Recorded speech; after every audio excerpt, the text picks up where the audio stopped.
বনী ইসরায়েলের আমলের একজন ব্যক্তি 350 বছরের আমল নিয়া আল্লাহ পাক রব্বুল আলামিনের দরবারে হাজির হবে। 350 বছরের আমল নিয়া আল্লাহ পাক রব্বুল আলামিনের সামনে যখন যাবে, আল্লাহর সামনে যখন যাবে, তখন তার চেহারার মধ্যে হাসি খুশি থাকবে। আল্লাহ বলবেন, বান্দারে তোমার চেহারার মধ্যে তো হাসি খুশি কেন? তখন সে বলবে, আল্লাহ দুনিয়ার জমিনের মধ্যে আমল করেছি, আজকে আমি 350 বছরের আমল এসেছি। সুবহানাল্লাহ। আল্লাহ তখন বলবে, তুমি কি 350 বছরের আমল নিয়ে কি জান্নাতে যেতে পারবা? বলবে, আল্লাহ হ্যাঁ পারবো। তখন আল্লাহ বলবেন, তুমি কি জান্নাত দেখেছ? বলে, না আল্লাহ দেখি নাই। জাহান্নাম দেখেছ? না আল্লাহ দেখি নাই। তখন আল্লাহ বলবেন, যেহেতু তোমার একটা ধারণা তুমি জান্নাতে যাইবা, জাহান্নামটা কেমন একটু দেখে আসো, তারপরে জান্নাতে যাইবা। তখন লোকটা জাহান্নাম দেখতে যাবে। জাহান্নাম এখনো হাজার হাজার মাইল দূরে। একটু সামনের মধ্যে গিয়ে দেখবে জাহান্নামের যে উত্তাপ গরম, এই গরমে তার পুরা কলিজা শুকিয়ে যাবে, গলা শুকিয়ে যাবে। শুকাইতে শুকাইতে একটা পর্যায়ে আসবে যে লোকটা মনে হয় এই মুহূর্তে যদি একটু পানি পান না করে সে পড়ে যাবে। এই অবস্থার মধ্যে সে এমন একটা অবস্থা বলবে, একবারে মাটির সাথে হাসর ময়দানে পড়ে যাবে। একটু পানি হলে তার কাছে ভালো লাগবে, একটু পানি হলে সে মনে জীবিত হয়ে যাবে। এমন সময় একজন মানুষ পানির গ্লাস হাতে নিয়ে হাসর ময়দানের মধ্যে হাঁটবে আর বলবে, পানি লাগবে কার, পানি লাগবে কার।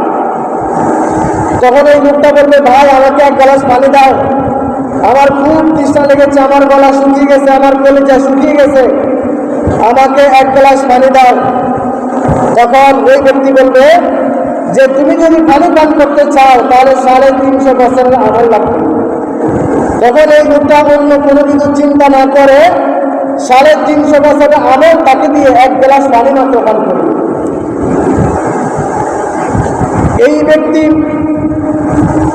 350 বছরের আমল তাকে দিয়া এক গ্লাস পানি সে পান করবে।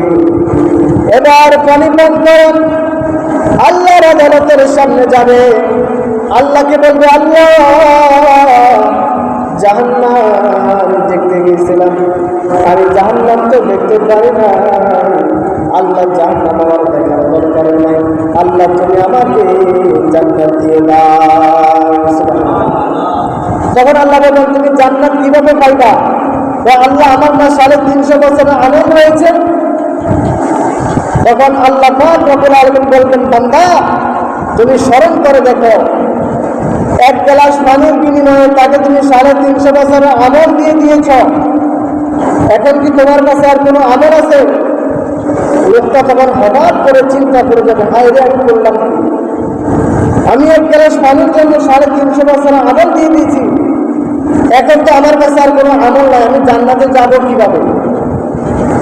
আল্লাহ রব্বুল আলামিন বলবেন, বান্দারে এখন তুমি জান্নাতে যাইবা কিভাবে?